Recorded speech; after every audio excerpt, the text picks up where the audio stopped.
podcast is a member of Wild Games Productions.com and D20Radio.com.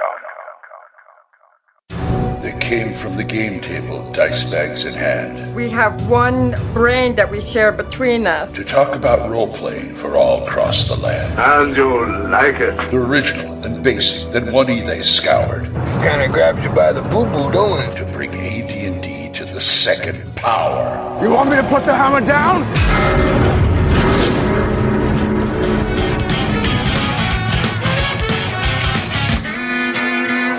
Welcome to THACO's Hammer, the best damn AD&D second edition podcast ever.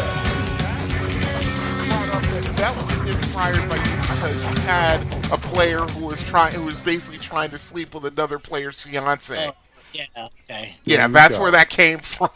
Okay, there you go. Hiya, folks. THACO's Hammer. Splat book number 174. Crystal Visions. And we're just sitting here busting somebody's chops. And his name is Corey. Say hi, Corey. Hi, Corey. There Hi, everybody. Brian, you want to say, DM Brian, you want to say your highs? Hey, folks, what's going on out there? Hey, and of course, DM Full-On Gamer. Can't leave him out. Greetings, Gamer Nation. Welcome to the fun and the party and the sun. I'd say hi, but I'd rather be high. So, anyway, let's go into hits and crits.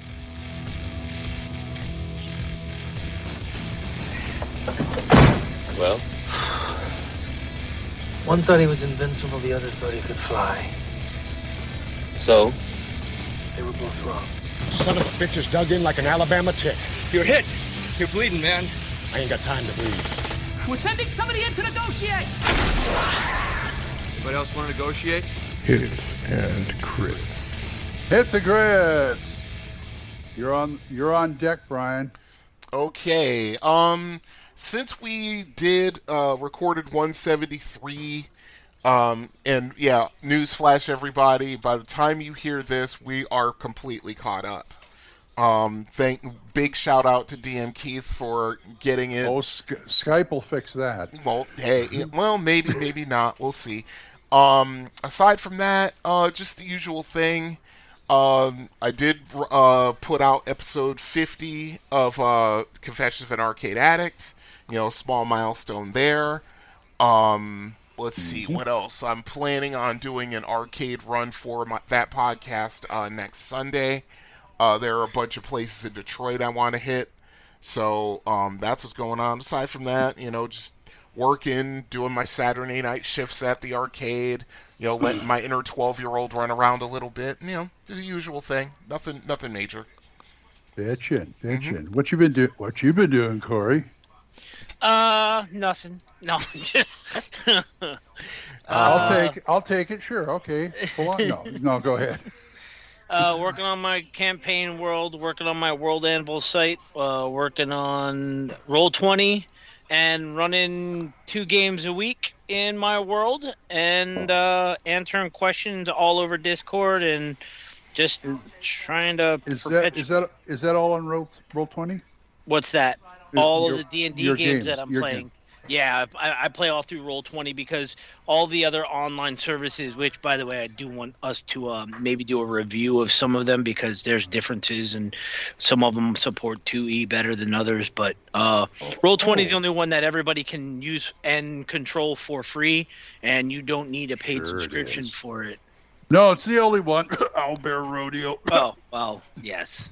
That's my favorite. Because it's damn simple to use. Yeah, it's true. But other than that, drawing, doing some more artwork, working on another slew of artwork for a familiar client, putting out a second book, and working on my World Anvil site. So he should be gone from the show soon. Yeah, I won't hear from him for another 2 years. No, I stopped drinking. I'm good. We're here. Oh, that's right. Okay, Full-On, what's up? You're home today, aren't you? yeah, I'm home today, holding the fort, getting things done, trying to get ready for, let's see, I have my Star Wars: The Old Republic, I need to get a little bit of playtime on. We've got the new drop of the Legacy of the Sith trailer cinematic for that, so watch for awesomeness if you haven't. Get caught up on watching Vox Machina's next 3 episodes. That came out on Friday. That's always fun and thrilling.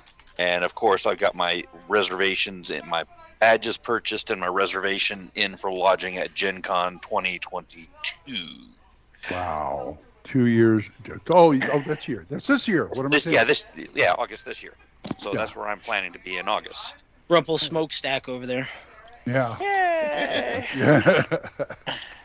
Oh, and of course, checking to see if new anime has dropped so I can get you guys caught up in what I haven't gotten you caught up on yet. I got it the other day. Yes, thank you.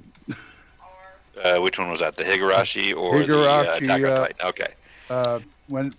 Season 1. Season 3, part 2. No, trust me. No, it says season 1, part 2. Higurashi. It's not. It's Higurashi Go, G-O-U, season 1. But they're calling that, but it's not. Trust me, it is season 3. Oh, I thought the nuances of anime. Oh, I thought Go was the company that made it. No, Go is the ARC title. Oh, okay. Got it. Okay, I can't keep this stuff straight. We're still trying to get through Attack on Titan. So what have you been up to? Oh, wait till you catch up. Oh my God.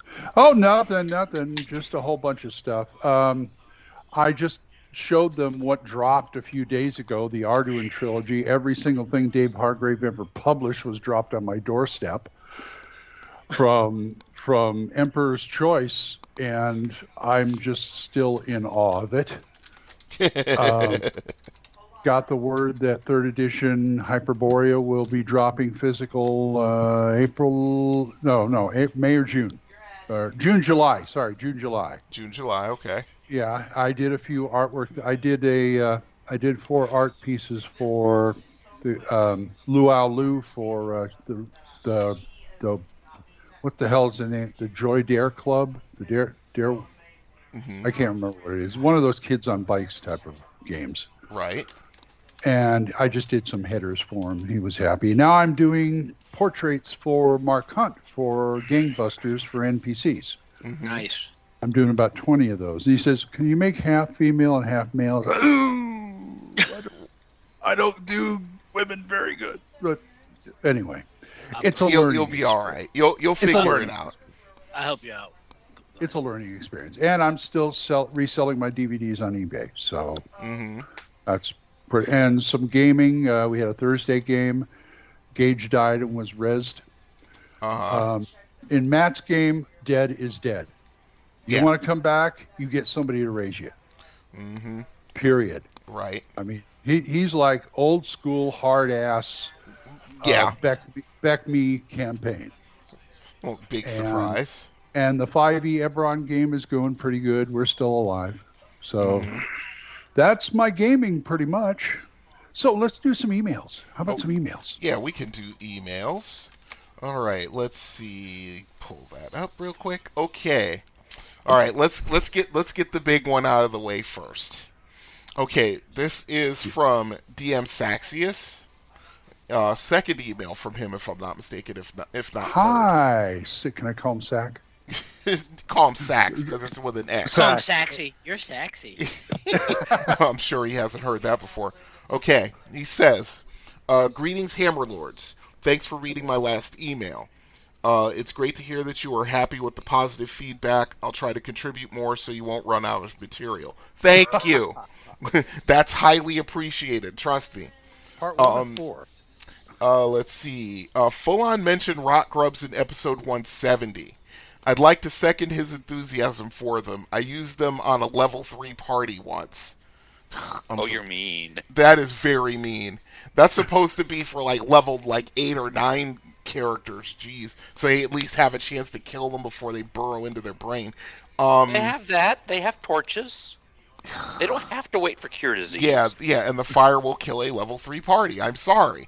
Anyway. Yeah, that level's like carrion crawler level. Yeah, carrion crawlers on first level party almost guarantees a TPK. But I digress. Let's see. They found a bunch of long decayed bodies. Neither bugs or dogs wanted to get near them. Most kept away except one player who wanted loot, and he learned that there's a reason that other creatures don't touch such long dead corpses. The character got to experience emergency field surgery and survives a system shock roll. The player is wiser, the character is scarred, and a new tale can be shared. Good times for all. Yeah. Now we call him One-Arm Charlie. Yeah. Yeah, no kidding, right? Yeah, or Charlie with the third eye, because it almost lefty. Oh, lefty. Wow. Jeez. Let's see. Anyone else got any stories of them? I think we just shared them. Yeah. Okay, he's got a question. I'm sorry. I want to tell Corey, the last Hyperborea campaign I ran, I've been doing this for like 40 years, okay? Mm-hmm. That campaign of about a year ago, it was the first time I ever used a rust monster. Nice. Why was I not using these before? Dude, they're the best way to watch freaking haughty fighters and paladins cry like girls with a skin knee. Well, they sent one of the guys in this room for something, and I said, "There's something with long antenna."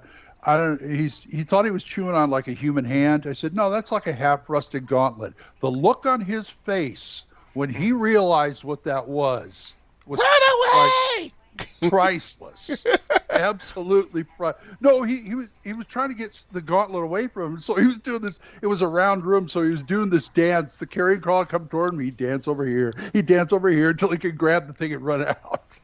Oh man, that's hilarious. Oh man. What's that, Corey? I said that's epic, dude. That's awesome. It's like, why am I not using these? It's good to use, but when you start, the problem is that some DMs over rely on those kind of things, and yeah, that's true. It's like matte and yellow mold. It can be useful for teaching the fighters and the mages that they occasionally have to take the front line and not hide behind the fighters because the fighters are hiding behind them. Yeah, exactly. Okay. Oh, you can't hit your elven thief that is wearing elven chainmail? Not a problem. Mm-hmm. Yeah, that thief is now a quarter of a mile away in the space of 3 rounds. Yeah. Oh, I could do it. I'm wearing leather. What's that? Studded leather? Yeah. Well, there go the studs. Well, there go the studs. Now your armor class is 8 instead of 7. Okay, he's got a question. Corey, the floor will be yours after this one. Okay. Question. When you run a game, how do you make the world a living place? We just spent 20 minutes talking before we hit the record button. How do you decide what events take place? Do you keep track of the actions of the various movers and shakers in the PC's region? How would you feed the information back to the players? I stat the movers and shakers in vague terms to help them give enough shape for me to see what they could do and what they are strong at. Then after each adventure or at the end of each game month, I have a session where I just roll out what everyone wants to do, record it, and use it to make gossip, news from the town's crier, and tales from refugees escaping whatever my dice decided that day. Just wanted to hear your insights and ideas, but for other DMs who wanted to bring a different form of life to their game, how would you go about it? Once again, thank you very much for your time. For everyone else listening, remember to call in on 405-806-0555. Yes, he put that in his email. Best regards, Oscar, a.k.a. DM Saxius. So every episode, we just got to read that email and with the number in it. Yeah. Then I didn't need to come back. That was my whole point. That was my job. You had one job, Corey. I had one job, dude. Okay. The floor is yours, sir. Thank you for your email. How I go about doing it? Well, as any anal retentive or bookworm nerd who's played D&D or DMs knows, you keep records of what happens. I'm sure I'm not the only one that has piles and piles of spiral-bound notebooks sitting on a shelf of previous campaigns, who lost what hit points, etc., etc. What you need to do is focus on one region and one region only. Mm-hmm. Write down your notes the way you have been, and then what you do is you do not need to flesh every single NPC in a town out. They don't need to know about Albert the apple cart seller if he's not integral to your city. Mm-hmm. Obviously, he's feeding people, but Yeah, Just focus on the MP. Go ahead. Here's how I populate NPCs. They're one of two things. One, I get a neat idea for an NPC and I write him up. Yep. Or two, they wander into, say, a shop and they want to talk to the owner. Mm-hmm. That's how you make NPCs. Yep. About making your world living, what you want to do is keep track of the broad strokes. The broad strokes are what people remember in history. No one remembers that Adolf Hitler preferred to drink his tea with both his pinky and his ring finger. That crap's not important. Keep track of your broad strokes. Yes. That will make sure that you remember and retain what's going on. Your townsfolk may not know that Ambassador Doodoo number 1 has slept with Ambassador Doodoo number 2's sister because they're commoners. It's not current news, so it doesn't need to be there. But if you think that'll come up later in your campaign, write it down. Write it down and keep track of it. The other thing you need to do is keep track of what the PCs do more importantly than what's going on in the world. The PCs are why your world exists to everybody at the table. So if they do X, write that down because that is going to have effects. You need to sit back and go, okay, this event happened in the real world. What effects would it have? This noble was killed. Okay, well, now his family needs to find out who killed him. Also, his businesses are going to take a hit. Maybe it was a political or maybe it was a monetary thing. Maybe he has a rival. Now you are starting to make your world come alive because you're giving the effects of what happens. On my world that I'm building on World Anvil, shameless plug, we are just finished a campaign where they killed a giant gorilla half giant, obviously a experiment with polymorph gone awry, but was trying to become a saint. In my world, all my demigods are actually saints. And in my world, anybody can become a demigod as long as you get enough people or things to pray to you. So he was collecting and killing priests, using their bodies to make these other creatures. Well, when the PCs, high-level PCs, killed him, he lost control of all of his followers, and they all scattered like cockroaches. I started the new campaign, and my players went into a town and said, hey, let's find out what the news and the scuttlebutt is around town.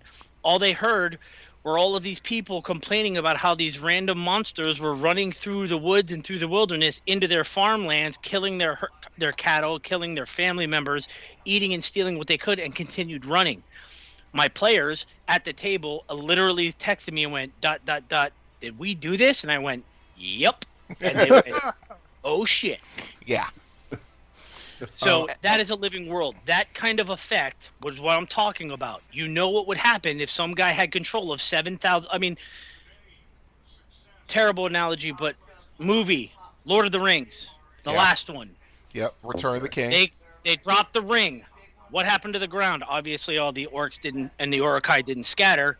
They had to do something with them, so they made the ground fall down, so they all fell down the hole. The point is, if he had control over them mentally and the ground didn't give up, they would all run. They'd all scatter because that's what would happen. Look what happened at Helm's Deep. There you go. Exactly. Yep. They scattered. Yep. So, yeah, you just got to make sure that your world has consequences for the actions not only of the players but of your NPCs.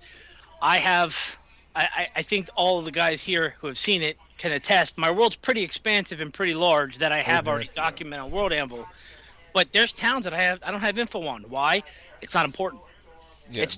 It doesn't have anything to do with what's going on in the world because it's just a town.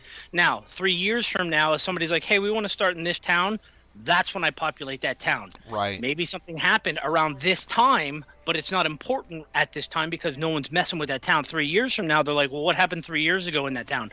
I'll make something up. Or maybe I'll tie it into something that is currently happening right now with my players in another town. Hey, refugees from this place got here, whatever. But the point is, it's not important. Keep your broad strokes focused and only populate what you need to populate. You're in a room with a flashlight. The players have the flashlight in their hand in a dark room. You don't have to illuminate the whole room, just where they're pointing the flashlight. Right. That's a but good you way also do remember to be a little bit flexible because they will target fixate like a friggin' rabid chihuahua. Yep. So occasionally you're going to have to deal with the magic cow. It's just a cow. Yeah, I the don't care. NPC. You described it. It has to be important. We're taking the cow. The It's NPC going to happen to you. Be prepared for it.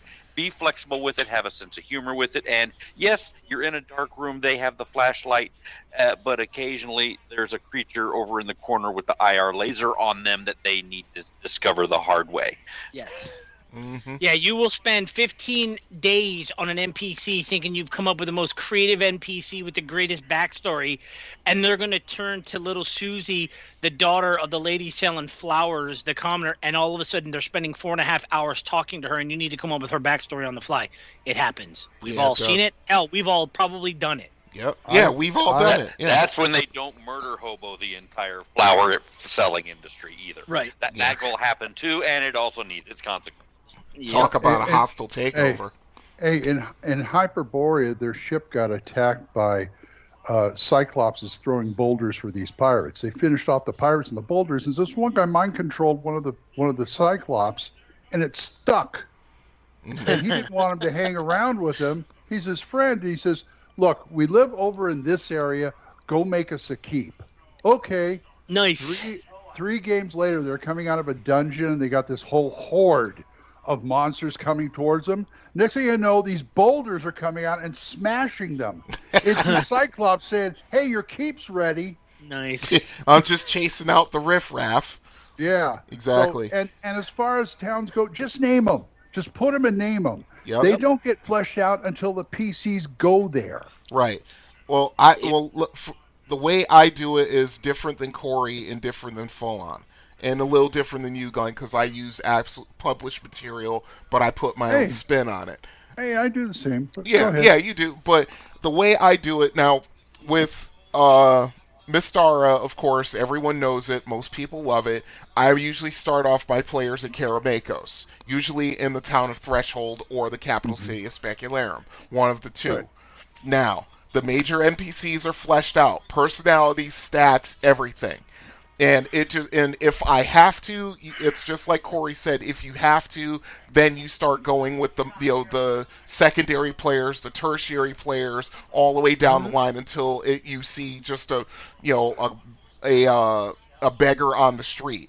Because as Corey said, players will fixate on the wrong thing, and despite you, unless you absolutely just slam your book shut, fold up your screen.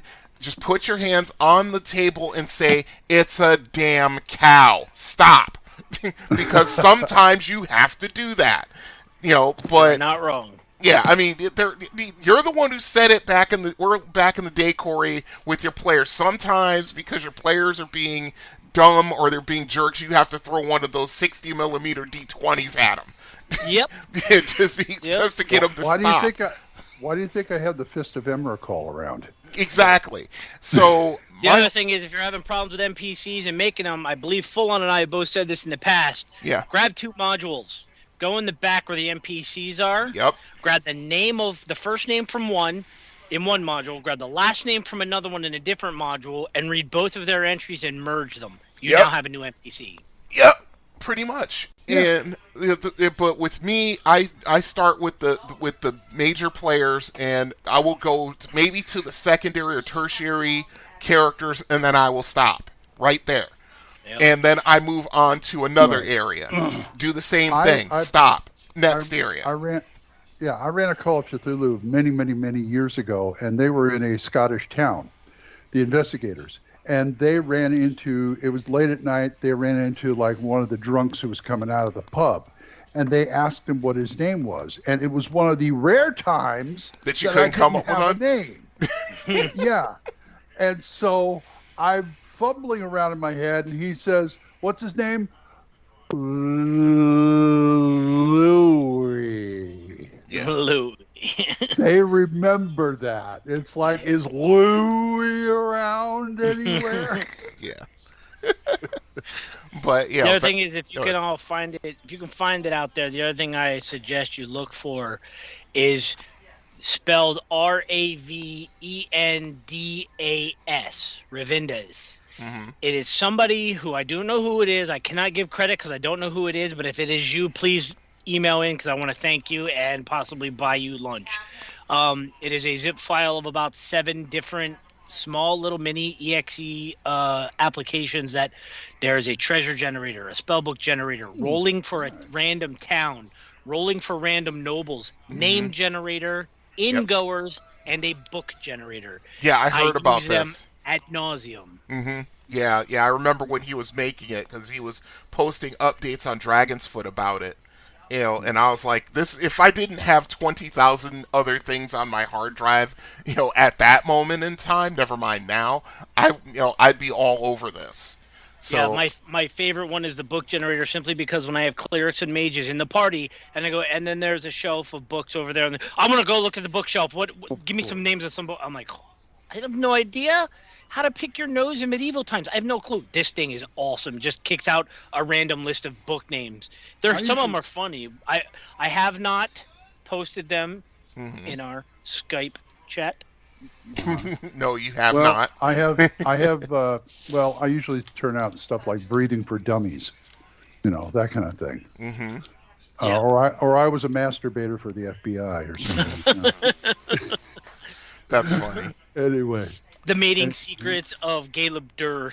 There you exactly. go. And the funny part is that the players will take that because they're like, there's some mage somewhere who will pay us money for it.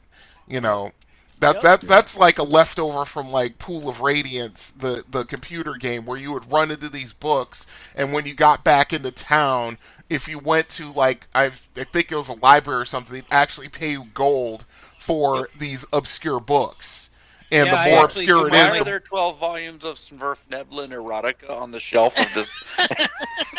Oh man! Because somebody's a pervert, obviously.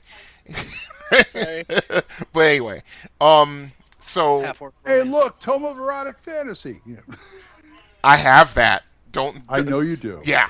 Well, actually, I don't think anybody who doesn't play the second or who plays second edition doesn't have a copy, at least in. Hey, that's where I got Healing Sphere from. That's the funny part. That's a legitimate spell in there has nothing to do with eroticism. But yeah, I originally got that supplement because I wanted to give the Goddess of Love in my campaign just a little bit of pervosity, as shall we say, just a touch, just a smidge, but yeah, and so I use some of the spells in there, and it's fine. But either way, continue. Yeah. Thank you, Sexy. Yep. Sexy. Yep. Yeah. What else we got? Okay. John Williams emailed us again from episode 1. Yeah, exactly. Yeah. Go ahead. Okay, it's a short one, but it's an interesting question. He says, I gotta say it's kind of strange having your episodes being released so long after they were recorded. I'm glad they've been getting pushed through the pipeline, though. Yeah, we're almost caught up, John. Relax. That's why I say if anybody has a Kickstarter or anything and want to pimp, don't come on this show because it won't. Well, actually, they can now because they'll get. It'll be there. It'll come out like 2 weeks after, like it was back in the day before I got so busy. Yeah. It's like, that Kickstarter was 2 months ago. Yeah, I know. What? Yeah, it is what it is. Okay, the question. Have any of you gotten to use a singing sword or similar magic items that have a quirk to them, and how did they work out in the game? Okay, you guys go first. I keep thinking of Bugs Bunny with that singing sword. Mm-hmm. Yep. When you start putting in the gag item, the joke item, be prepared for it to come back and bite you in the butt because they will embrace it and go in full whole hog. Yes, they will. Yes, we had at one time, like I said in the past, we have had. There was the flaming the bastard sword, flaming sword that had to be activated by lifting it on high and shouting in a loud and clamorous voice, "Seize them and spank them." Now I have the power. Hey, I made an actual sword of power after watching like 4 episodes of He-Man. Who didn't? I mean, come on. We also had the friggin' Thundercat I've got stats up from a friend of mine who did the friggin' Sword of Omens. Dagger, short sword, long sword, bastard sword. Thank you. When I went through Curse of Strahd, one of the things we had to do was get the Sun Sword, and every time they said it, I said, "You mean the fabulous Sun Sword?" Thundar? Yep. And in my Ravenstar Star Wars variant of it, the lightsaber jokes don't stop. Yeah. Oh, exactly. And I can speak from experience. If someone gets a wand of force, you know what's going to happen, especially if the player's a Star Wars geek. It's going to happen. I have a tavern in my world that is a chain of taverns across one of my nations called the Black Dragon Tavern. Right. They have their own Black Dragon brew, which is a Guinness-type stout ale. But each of them has a magical sword that sits upon the stage. And literally when there is no bard singing at the bar, at the tavern, one of the waitresses walks up, takes the sword out of its sheath, and sets it on the chair that is there for the bard. And the sword is literally the jukebox that plays music when they don't have live music. That's awesome. A singing sword. So every time that there is a bard that comes into the tavern, the sword is sheathed, but it lays next to it so it can listen and record the song. Oh, wow. Or gets snarky as an intelligent sword and starts heckling. Yes. Oh. I like it. Oh, boy. Next thing you know, we got to stand. A bag of devouring that Sionis has got a hold of and made intelligent and tries to carry on conversations with you and try to convince you to put things in it. Come on, feed me. Feed me, Seymour. Yeah, well, you put it under a stink as a garbage disposal. Either that or an Odiug. Right. Well, yeah, exactly. You know something, guys? Since both of the official artists for the show are present, we need to actually draw or have it drawn our mascot. We have to have him drawn. Is it an Otiug with a hammer? Yes. No. Well, no. But I had in the original header on the website, I had the picture of him bashing an orc or bashing a goblin's head. Yeah. That's THACO the dwarf. Oh yeah, I remember that. That's THACO's hammer. Yep. Well, I definitely have a couple T-shirt ideas, so we'll see what we can do. Possibly get some T-shirts out there. Yeah. Fantastic. Okay. That's great. All right. Was there? So what were we talking about? We were talking about gimmick or weird magic items like the singing sword or other things that are of the humorous nature that just start the running gag in the campaign. Yes. And there's lots of them. It will crop up depending on the humor level of your group. If you have a group that wants to be hard-boiled Sin City, it may not go over so well. Keep that in mind when you apply this. And, so if you're coming at it like a dad joke, you'll notice. Yeah. Well, I had in my Swords and Wizardry camp, in my world, I gave out instruments one time that when you play them, certain spell effects, and I gave the mage a tuba that when somebody plays it, it's a sleep spell. Oh, that's funny. So he gave it to his golem assistant because he could play it without the spell going off because he wasn't human. Mm-hmm. And they walked into a bar where some lovely elven maid was playing a harp, and they did duets, tuba and harp. And wow. What was really weird about it is Jimbo, one of my players, dialed up on, I think, YouTube. There's actually tuba and harps duets. I believe it. They're real. I absolutely believe it. And that was like the end of a session. It's like, I'm going to end it right there this time. That is such a nice way to end the session. Mm-hmm. Yeah. Musical instruments are underrated as far as magic items. Yes. Trying to find the book. I also recommend you look up the YouTube channels for things like Bardcore and Argol the Bard and stuff like that, and get the bardic versions of all of our modern playlists of songs and stuff. So if you want some Disturbed or some Metallica or some Nine Inch Nails or all that good stuff, you can get the hurdy-gurdy harp and lute versions of those that just rock. Yep. Any of you also, I know I've probably I've had to have talked about this in the past, okay? I know it's here. I know I've talked about it. You need to go to page 17 of Dragon Magazine 168. Murdy's Manual of Magical Merchandise. It is a chain store of low to humorous, low-level magic items. Things like Murdy's Marvelous Marbles, or which is a bag of marbles that can be thrown down. There's a 5% chance per day that the marbles will spring free of the bag and roll under the foot of the user. Nice. Murdy's Mystic Mustard. There's Magnificent Mattress, multi-planar mushrooms where you can get stuck in a plane. They have Magnificent Matches that literally are a match, but sometimes they just kick out billowing smoke that can fill a corridor, giving choking damage to the user. There's humorous magic items out there. You just got to look for them. Yeah, never turn down your chance to get a copy of Aurora's Home Realms catalog. Absolutely. Yeah. Absolutely. Yeah, I was going to say, is he like a subsidiary of Aurora's? I think he does. He's the Crazy Eddie version of Aurora's. Yeah, exactly. His prices are insane. Insane, exactly. And so are the items. And you know, necessary. And once again, I plug Arcane Artifacts and Curious Curios by Madeline Hale on Amazon. You should have that book. Yeah, it's sitting right here to my left, the purple. Oh, yes. Another good book to get is the Diablo 3 Players Campaign Guide Splat book, which has the magic item creation table in the back, where it's like take an item from column A, column B, column C, column D, put it together, and you have an item, its powers, its features, and its quirk. Wow. I didn't know about that. Oh yeah. Oh yeah. Yeah. It's got a huge. You need unique magic items in your campaign, so you're not just looking at another Bastard Sword +1 bag of holding standard. Bag of holding standard. You there, Fawn? Cloak of pockets, whatever. No, we can get you into some weird stuff, and therein names matter, because that the name describes features.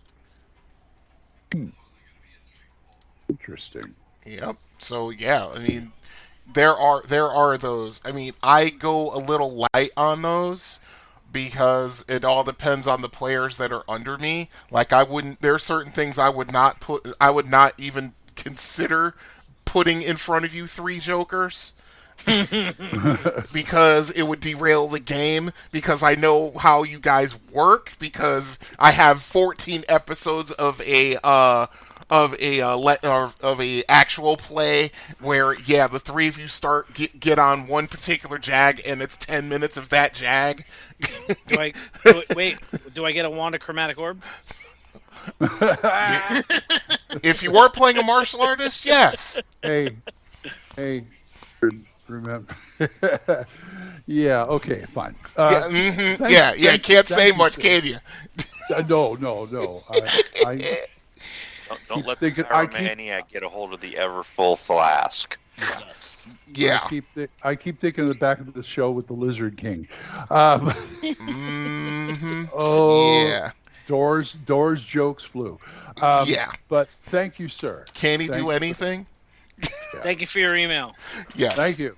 One more. Can we do one more? Yeah. I got one here ready to go. It's a short one, but I have a suspicion we're going to take about 20 minutes for the answer. I was going to say, not after we get through with it. Yeah, no, between the 4 of us, we're going to all have our say about this. Okay. And who's this from? This is from DM Steven. Okay, Steven. Okay, he says, I'm listening to episode 17. Wow. Oh gosh. Yeah, he's just starting his journey. Starting his journey. Yes. Oh yeah. Well, actually, let's see, 17. Yeah, he hasn't even gotten the episode where Full On joins the show yet. Wow. Full On doesn't join till episode like 20 or 21. So yeah, buckle in, man. All went downhill. Hi, Steve. Okay, his question. I'm almost loath to even bring this up because I know what we're gonna do. Because of what we've done when this has come up over the last 173 episodes. But anyway, his question: what's the bad rap on second edition? Bad people behind the game or some such was mentioned. I'm totally lost. I love 2E. That's it. Ignore it. Ignore what they say. Play 2E. Yeah. Well, that's the Cliff Notes version. Yeah. Okay, so basically, there's nothing wrong with second edition per se. A lot of the bad rap second edition has gotten since its inception in 1989 came from bitter first edition players who had been playing since 1978, I think. Uh-huh. Yep. And all of us now have a true vision of our hate, which is the 5e people, so never mind. Oh, I don't hate 5e people. 4E. I hate the 4es. Yeah, 5e I can deal with. It's the 4es that I have a problem with. I have a love-hate relationship with 5e, but yeah, 4e can go suck a rock. Still haven't touched it, so yeah. Yeah, me neither. But yeah, Me it's neither. not a 2e isn't a bad thing to be in, and it really is not different from 1e. 1e and 2e go hand in hand, and they're just buddies and partners and friends. Correct. And all the evolution that they threw on top of things to make 3e was just, these are the things people are doing any damn way. Here are the rules to go with it. It's still I know, not Marcus. It'll really after different. I get Okay, after I'm done. Okay. True confession time here. Okay. I know this is THACO's Hammer. I know this is 2e. I know I helped create hold on. the show, but I tend to lean towards 1e with 2e Hitman as Pro a alert. Why? backup, as a supplement. What? The RC guy says that? Yeah, I you can't pay for a believe yearly that. subscription, When I'm but it's worth when it. I'm going advanced, it's like 1e with 2e as a support. Mhm. You know, the splat books or whatever the hell, or the Forgotten Realms, whatever I want to use. Right. Because here's how the reasoning went. I played 2e a lot, and when I went back to like basic and 1e, I thought, why don't I play 2e again but get rid of the proficiencies, because I don't like those. I don't like the feats, and I look and I go, oh, that's just 1e. Okay. Yep. So That was 1E pre 1986. Yep. yes. So I didn't have an Unearthed Arcana at the time, so it's like, okay, So well, it was why don't I 1E. just Yeah. Why that don't I was. just use 1E with the rest of this stuff? Okay, it works. Well, the way I looked at it, like I said when I gave you guys my history way back in episode 7 or 8. Basically, I was a deity 1E player, and I felt that I had to learn and understand fully High Gygaxian in order to play 1E, because that's what was implied heavily. You fool you! Yeah, I know. What do you expect? I was only 13, 14, 15 maybe? And so, if you're old enough to know about girls. Oh, you sweet summer child. Yeah, I know. But so when second edition first came out, I was like everybody else. I poo-pooed it straight up. I will not lie about that. I sort of just said, well, this is unnecessary. And then a year later, I actually played in a second edition game after being persuaded to do so. And I'm like, this flows a lot better than first edition ever did. The game actually is streamlined in the right ways and at the right points, so that the DM and the players can focus on developing the actual game between them, with the rules supporting it, which is how it should be. I didn't know any better. Yeah, it's easier to throw stuff out. Yeah, exactly. And I was like, okay, I'm sold. And like I said, I immediately went about selling my comic book collection to a local store, and I got what was it? $400 in store credit, and I immediately started between buying second edition stuff and BattleTech stuff. Yeah, I went through that credit pretty fast. Well, I played my share of 1E when I was when I was coming up in gaming. Right. But the first AD&D books I ever bought were 2E. Right. Okay. So fair enough. So I didn't buy the 1E stuff until much later. Right. I will say that the first TSR D&D book I ever bought was a second edition book. I won't say that the first book that I obtained was second edition when I was younger, and that sounds illegal. Walden Books and B. Dalton were around, and I'm probably the cause of their closing. But I'm just saying. Yeah, there were no Corey, cameras. Don't be ashamed. 3/4 of my 1E hardcover collection has been obtained that way. Well, I mean, I was in setting- Germany at the time. The only bookstores I had were a 2-hour drive away in Stuttgart at the Stars and Stripes that would carry any D&D product when my mom got me into it, and we started with down at the rec center playing Basic. Mm-hmm. Yeah, that's how I got started. Basic and Expert were the first stuff I bought, and then in the stores we had modules for Expert, and slowly, eventually, by the time I was in 7th grade and 1E rolled around, or at least made it to us in Germany in English, among the other kids that we were playing with, we started doing 1E stuff right around 85, 86. And that was just when the product was physically getting to us over there. Yeah. And started buying it up then. And then 86 to 89 was my high school time, and that's when I just went elbows deep into all the rest of 1E, all the rest of 2E, all the rest of BattleTech, all the rest of TMNT, Robotech, and all the other stuff, because we were playing with a crew of, okay, we're here this weekend, who else is here, and what do we play? Whatever gets started first is what we play. Right. And, you could table bounce and weekend bounce, and it was just constant gaming. And then we started blending everything, because for me, it was Basic, Expert, 1E, 2E are all a single resource, and that's how I play with it. And folks, we feel comfortable talking about 1E here because RFI is not. RFI is we're the only ones left. We are the last ones standing. RFI is DOA. Save or Die is DOA. To give my opinion, DOA. They aren't making episodes, Glenn, at all. I know. Okay, go ahead, Corey. Sorry. To give my opinion of the original email, here's how I see it, and you guys can agree or disagree. As 2nd edition DMs, 1st edition came out, and there wasn't a rule for almost every action that your character could take. It was up to the DM to hand wave or poo-poo something and just say, okay, that happens. You don't need a fire starting proficiency. Why? Because your character knows how to build a fire, whether it takes him 5 minutes or 3.5 hours, he's going to build a fire. They hand waved a lot of that. What happened was they went, there's rules being used, we should add it. That's coming from 1st edition DMs looking at 2nd edition going, this crap is too laden down with rules. There's too many rules for everything. You don't need proficiencies. You don't even have secondary skills locked down, but it's in there. There's too many options. From the other side of 2E, you have the 3rd edition and the 4th edition. All of those people go, what's THACO? That is their biggest complaint. Yeah, I know. Basic math. THACO was around in 1st edition, but it wasn't named THACO. THACO was around in Basic. Edition. Right, but Frank Menser told me that one day. Go ahead. Right, everybody 3rd edition and on. Yep, everybody 3rd edition and on who are proponents of their editions say THACO sucks. 2E sucks because of THACO. THACO has too many rules. I will tell you that 2nd edition is not perfect. I absolutely hate negative armor class.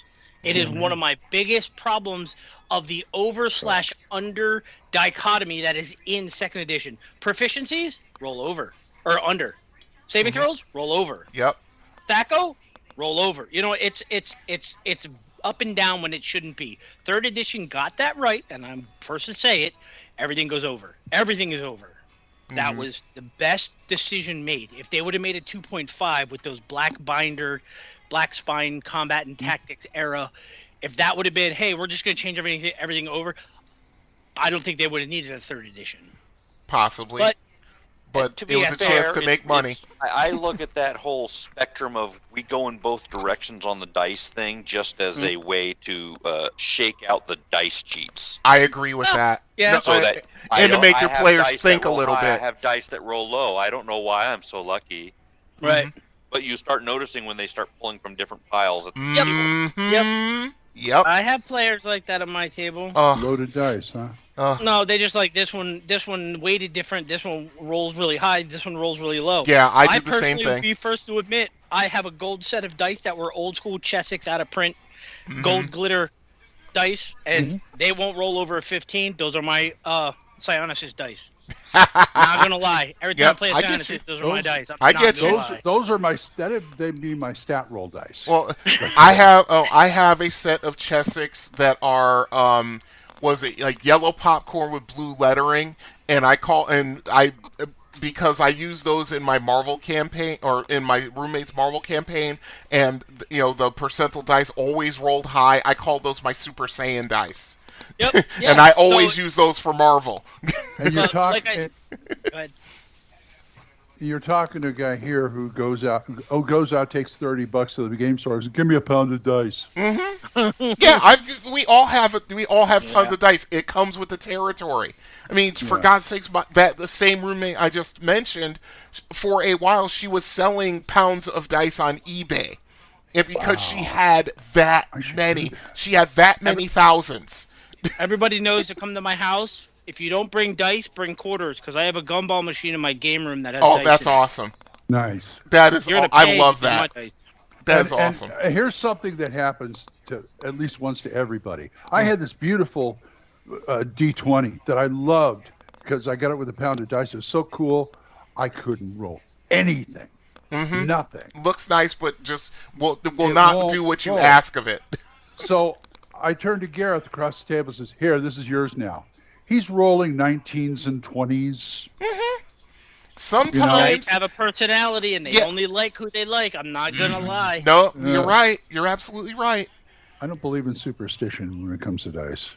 But there are just some. I mean, let's put it this way: there's a friend of mine who I haven't seen. Oh God, in well over 20 years now. He just vanished off the face of the earth. I hope he's okay. But he was one of the chief role players that I hung out with. Corey, his birthday is a day before ours. So we always went back and forth, like, December 4th was his, December 5th is ours. Right. But but my whole thing is that we all, it was like a ritual before we started playing, whether I was running D&D or another DM was running BattleTech or another DM was running Cyberpunk or Shadowrun, whatever it was. We took out all of our dice, and the primary die we would use, be it 20s or percentiles or sixes, we would go through. We would go roll them out by process of elimination. Okay, you're out. You're rolling good. Yep. You stay. You're out. You're out. We always did that. And this guy, I loved him like a brother, but he had temper issues.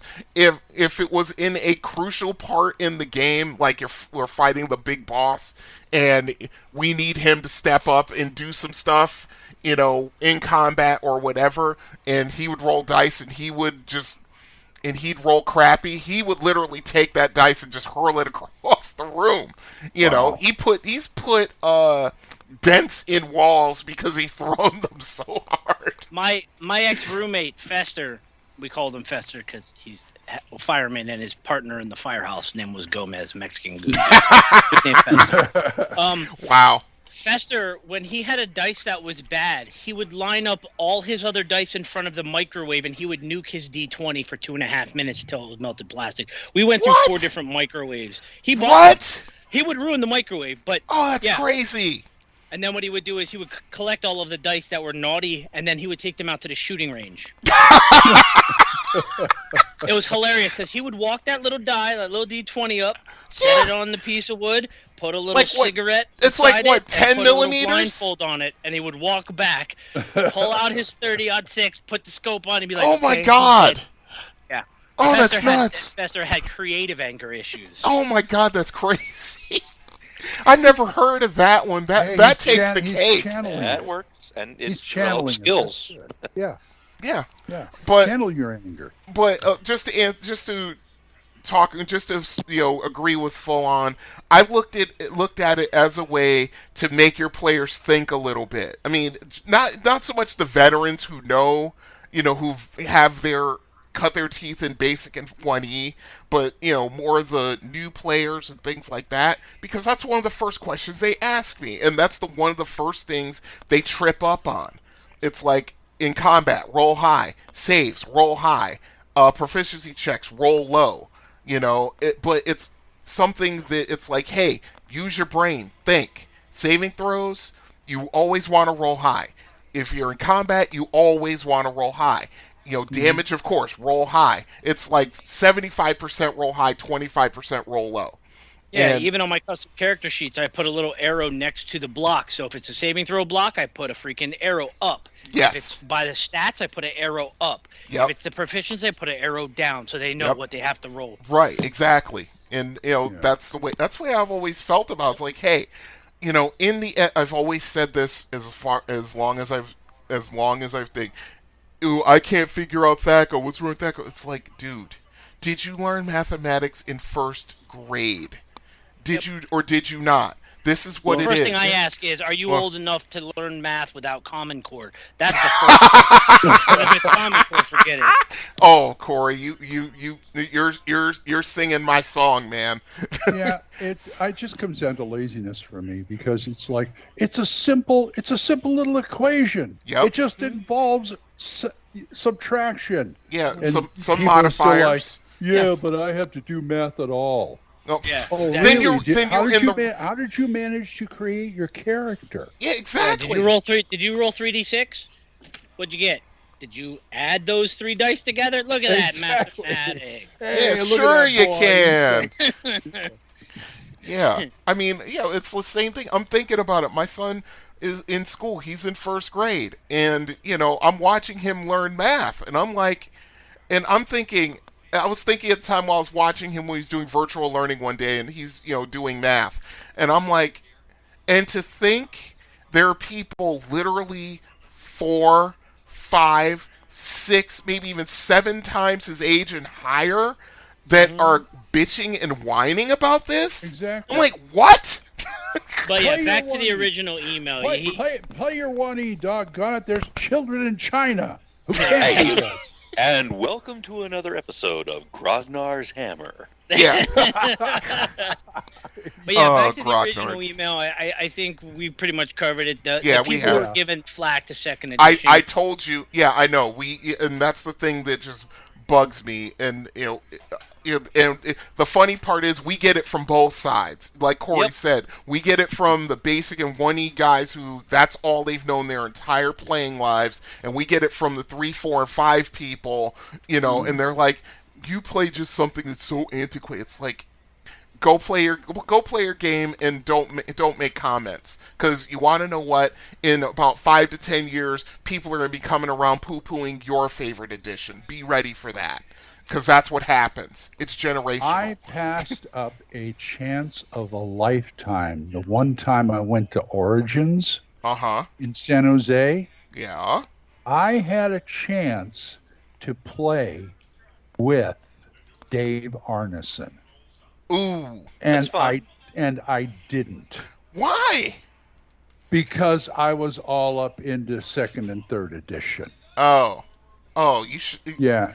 Oh, and it's dude. like today I think about that and it's like, oh, you idiot. You have to take that one. Take that when it comes around. It doesn't matter. In the end, D&D is D&D, which is what I've been trying to say to people for years. Yeah, he was probably playing the 3 brown books, but it wouldn't matter. No, Nope. It's the man who created it before Gary Gygax co-opted it. Whatever. Yeah, I'm not getting into that. I'm not going there with that argument. I know. I've seen too many histories of it. Anyway, Go thank ahead. you, Stephen. Thank you for that. Yeah, thanks, Stephen. Yeah, thank you. If you guys want to send us anything, it's thacoshammer@gmail.com. We got a number. Corey. 1-800. Dot. Hold on. 1-800-806-0555. Not quite. Hold on. Almost had Hold it. on. Come on. I got it.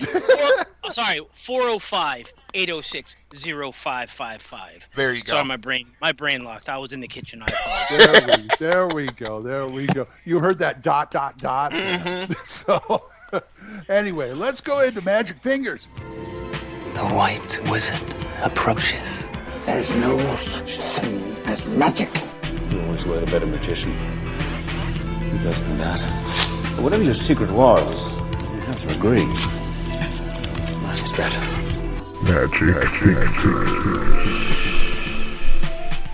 Magic Fingers, Morton Cannon's magnificent mansion. Yes, indeed.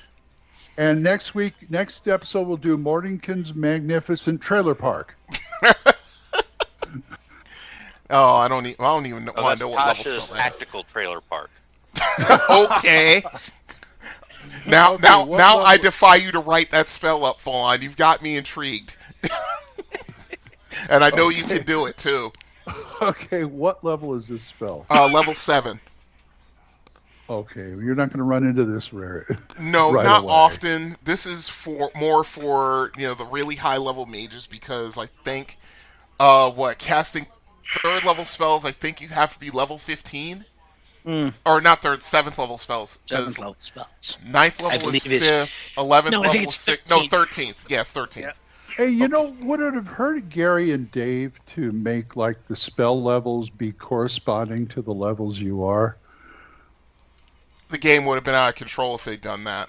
Well, then they just have to make 20 Mages would have Mages would have completely dominated the game. No one would have taken a fighter for any reason if you had cast 7th level spells at 7th level. Well, you do what Tunnels and Trolls did. Just make 20 levels of spells, but the list gets smaller and smaller as the levels exactly. go up. Well, and that's what happens with spells in D&D. I think at 18th level TNT spell, there's 1.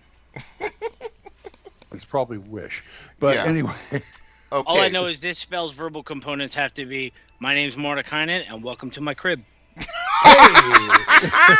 Nice. Great throwback, Corey. I give you points for that. Welcome to the lifestyles of the magical and famous. Exactly. Jeez. Okay. Range is 10 yards. Key on high and shout, "Seize them and spank them." Go ahead. Oh, it's the wrong kind of room. Oh, jeez. Stop. All right. Okay. It's an alteration or conjuration spell, so it's in either one of those schools.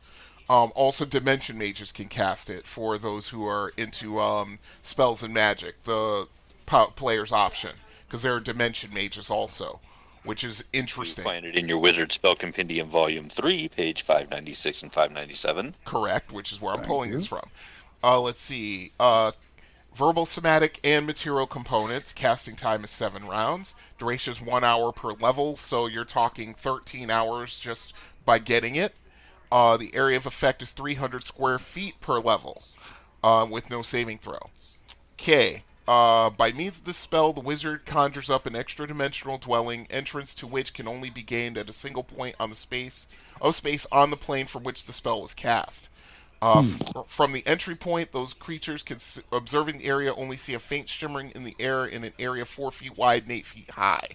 The caster of the spell controls entry to the mansion, and the portal is shut and made invisible behind him when he enters. He can open it again from his own side at will. Once observers have passed beyond the entrance, they behold a magnificent foyer and numerous chambers beyond. The place is furnished and contains sufficient foodstuffs to serve a 9-course banquet to as many dozens of people as a spellcaster has levels of experience. So let's see, that's what, 156 people at 13th level, I think? Mm-hmm. That's a lot of people. Let's see, there's a staff of near transparent servants, liveried and obedient, to wait upon all who enter. The atmosphere is clean, fresh, and warm. Since the place can only be entered through its special portal, outside conditions do not affect the mansion, nor do conditions inside it pass to the plane beyond. Rest and relaxation within the place is normal, but the food is not. And security? Well, considering the entrance is... Yeah, once the caster enters it, the entrance is invisible. You never know at extra-dimensional creatures and stuff. Or do you have to put guards and wards up? No, I wouldn't do it. It's too high in level. Too high in level. I mean, if this was like a 4th level or 3rd or 4th level spell, I'd say maybe. But, I mean, unless you were just one of those kind of DMs who will just say, oh, something from that plane comes in, and, and all of a sudden you got to deal with that. At some point, you just got to let your players rest, for God's sake. Let's see. I was wondering. Okay.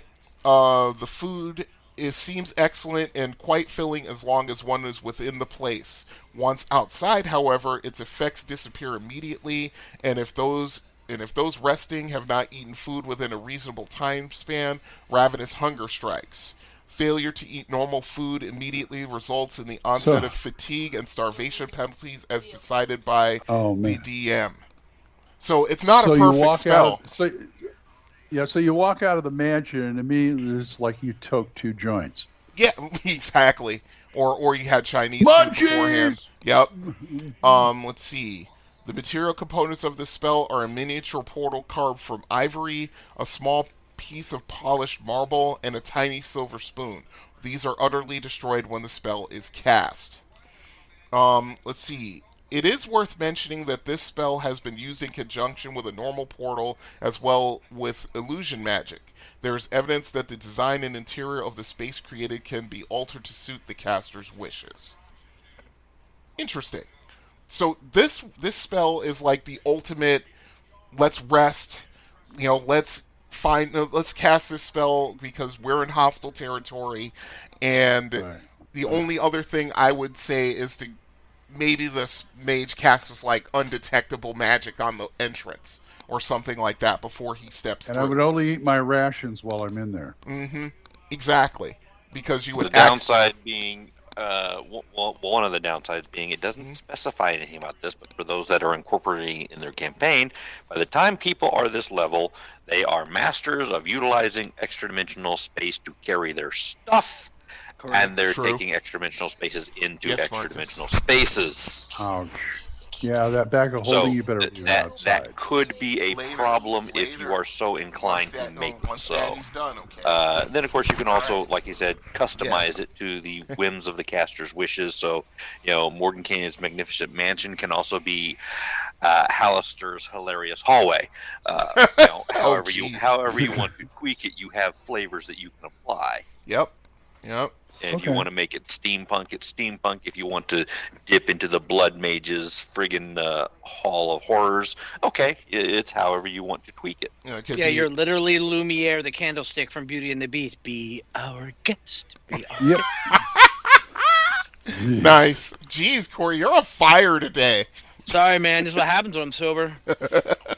Yeah, the brain just keeps going. But, I mean, like I said, it's like with Private Sanctum, which we did, and the earlier spells. Yeah, it's like these are spells for the mage to say, okay, guys, we're out here on the side of a mountain. There's no shelter anywhere, no caves for us to hide in. I'm going to cast a spell. Get in here. Somebody knock the barbarian over the head, and we'll drag him in because he's not going to want to go. He's not going to want to go in here. And I have also encountered the use of this as the oh crap, everything went wrong escape path when everything is exploding around you. You get teleported to the bottom of the ocean. You have an avalanche collapsing on you. The castle is falling on top of you. Hey, we're just going to skip out of this, and we will have time to come up with a plan to survive this elsewhere. Right. Teleport without error? That's when you have it prepared in like a ring of spell storing, or you're casting it off a scroll, or you've got it in a quick repository that can just trigger, tie it to a contingency spell. Yeah, I was without things that people would do. Yeah, they're just in Forgotten Realms where they did a write up on Elminster, before he got way above like 25th level. I think he was somewhere around 18th or something. Basically the write-up included if he gets reduced to 0 hit points, this contingency spell chains, and this spell was one of them. And then once he got way high in level, it became he actually created an actual nether space for him, where he gets to heal himself, get all his spells, rearm himself with magic items, and then he can go right back into whatever he's fighting, But yeah, that spell was one of them. Like I said, it's just one of those where, ultimate hostile territory, oh crap kind of moments, And I'm just like, I like it, and I like the fact that it's not perfect either. That all of a sudden, you can eat as much food as you want in there, but if you don't eat something the second you get out, all of a sudden you're hungry. You can eat your food in there, but eating the food provided by the spell is what is just a placebo. Right. Even that can be tweaked, though. Yeah, and the cleric has to cast create food like the second you guys get out. It's like, dude, I'm hungry. I'm starving, man. Yeah, I've actually turned this spell into a magical item. It's a bracelet that you whisper to it, "Honey, I'm home," and you put it over any doorknob. And when you open that door, it actually opens it up into the magnificent mansion. When you take the bracelet off, yeah, literally, it's the best way that I've figured out how to hide a thieves guild in a major city when the PCs are trying to find this thieves guild that keeps disappearing in this warehouse full of normal stuff. I just watched the guy walk in. Where'd he go? Yeah.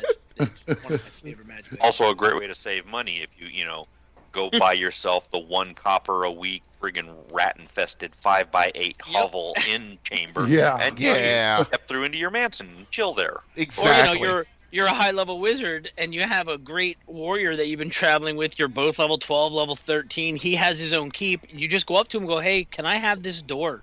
That's a door to the closet. "Yeah, can I use it?" "Perfect, thanks." Boom, you now have your house. There you it don't is. need to buy your own wizard's tower. Exactly. Well, can we work this into grave robbing maybe? How so? That's what I'm trying to figure. I mean, go through the mansion, put it in the graveyard. And let's see. In the oh god, what do they call it? Is it the Undertaker? Yeah, in the mausoleum. One of them is an actual entrance into the mansion. Yep. And no one's going to mess with it because God only knows your common folk in a town or city is not going to, unless he's a grave robber, open up a vault. Yep, and sure enough, it's not like undead can go in there anyway. No one can go in unless the caster says they can go in. So there it is. Yep. Now, if you want to really have fun, have the caster be a necromancer, and that's his motif and design for the interior. Yep. And so what if it looks like every wall inside the mansion is a living wall, and it's screaming at you all night long? Yeah. Rest, relax. I was gonna say the tombs underneath France, all the ossuaries, all the bones lining the walls. Wow. The Bone Church and from the D&D movie, which is an actual place in friggin' is it Prague? Yugoslavia? Yeah, something like that. I'd have it the inside. I'd have it look like the Munster house. With the stairway at the track. with Spot and For sure. I mean, it just the possibilities are endless. It could be like like a Kamlin-Shan's Pasha mansion. It could be like a samurai's castle. Anything. It's just the imagination's left up to the player who casts it. So yeah. I love these spells because of their utility. Because now you don't have to carry around so much survival gear, tents and sleeping rolls and all that other stuff. If you got these spells on, ready for you, Right. As long as you're not in a, as long as you're not in a really hostile area, or you're in an area where your stuff could be detected magically. Yeah. Yeah, beautiful. Yep. Absolutely beautiful. So, folks, how do you use it? THACOshammer@gmail.com. Okay, we got a snipe hunt. If you only had a living brain. What do you think? Escaped gorilla? Listen, you're making enough noise to wake up the dead. I don't have to wake him up. He's up. It's time for a snipe hunt. Snipe hunt. Crystal Dragon, huh? Yep, Crystal Dragons. That should be interesting. Oh, yeah. Yeah. Its name is Swarovski. So, it's a dragon that was having problems with its daddy, and it started getting into pole dancing. That's right. Its name is Crystal Mercedes. Got a tattoo on the back piece of its tail. Oh, boy. Okay. Thieves Guild as strip club. Exactly. Bing. Yeah, well, Crystal is a popular stripper name. It's true. So is Amethyst. So Sapphire, for that matter. Yeah. Oh my God. Okay. Okay. I got the now dancing on the center stage, Diamond. Exactly. Yeah. I wouldn't know. I've never been. Sapphire to the main stage, please. Sapphire to the main stage, please. Yeah. Okay. Crystal Dragon. Climate terrain is temperate and cold mountains. Frequency is very rare. Organization is either solitary or clan. Activity cycle any. Diet is special. That would be gems and metal ores. Let's see. Intelligence is exceptional. I think that's 15 to 16. Wow. Treasure is special. We'll probably get to that. Alignment is chaotic neutral. My kind of people. Yes, you'll love this one full on. I like these better than Brash Dragons, honestly. Okay. Really? Let's see. Armor class is 0 at its base. Movement rate is 9. Flying is 24. Jumping is 3. Hit dice is 10 base. THACO is 11 base. 3 attacks round plus special. Base damage is 1 to 6, 1 to 6, 2 to 12, which isn't much. Yeah, they're small. For dragons, these are small ones, tiny. Yep. Okay, but they do a lot. We'll get to that. Size is large, morale is fanatical, and XP value is variable, of course. Okay. Crystal dragons are the friendliest of the gem dragons, always curious about the world. The last one we did was Amethyst Dragon. He's like, they're completely above it all. They don't care. Law, chaos, it doesn't matter to me. You know, that kind of thing. They're really aloof. This is like the opposite.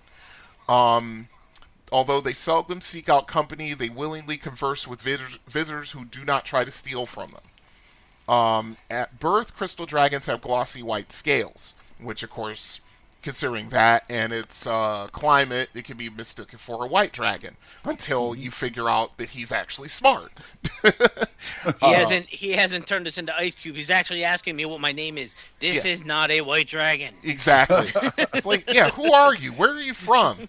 You know, just looking at you all, you know, with his head cocked, all curious. Let's see. It's a talking cat with talk no jutsu. Beware. Yeah, then you get, he's a crystal dragon. He's an amethyst dragon. Yeah. They're cops. Yeah, exactly. Yeah, lethal weapon for cops. Yeah, I can see that. Okay, at birth, glossy white scales. As the dragons age, their scales become translucent. Moonlight and starlight cause their scales to luminesce, while bright sunlight lends them a dazzling brilliance that makes crystal dragons almost unbearable to look at. What a show off. Yeah, I know. Well, you know, you can't help it if he shines all the time. Crystal dragons speak their own tongue, and the tongue common to all gem dragons. And 10% of hatchlings have an ability to communicate with any intelligent creature, and that goes up by 5% per age category of the dragon. Now, as an aside, do you roll that Well, never mind. That's just that's too inside. If you're baseball. aging up your dragon, yes, you would. Okay. You would. If you're not saying this is a this-year-old dragon, the assumption is by the time they are ancient, they can talk to anything. Okay. Yeah, by the time they're ancient, I think the chance is 5% per 70%. Okay. Mm-hmm. All right. Not bad, really. That's decent. Okay. Crystal dragons greatly prefer conversation to combat, often using charm person early in any conversation. This is where it starts. This is the chaotic neutral right here. Oh, yeah. Yeah, you could just be talking and talking. Next thing you know, charm person. And it's like, oh, great. They do not initially hide, but if visitors become hostile, a crystal dragon will retreat immediately to observe its enemies with its special abilities and plan an attack.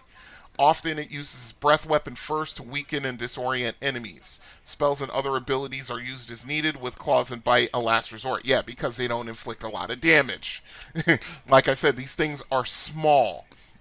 So it's a dragon version of Marvel's Dazzler. Got it. Yeah. No, Jubilee. Yeah. Jubilee. Yeah. Jubilee. Because I would call Jubilee chaotic neutral because she's always getting herself in trouble. Anyway. Okay, the breath weapon. It's a cone. Jeez, I can talk.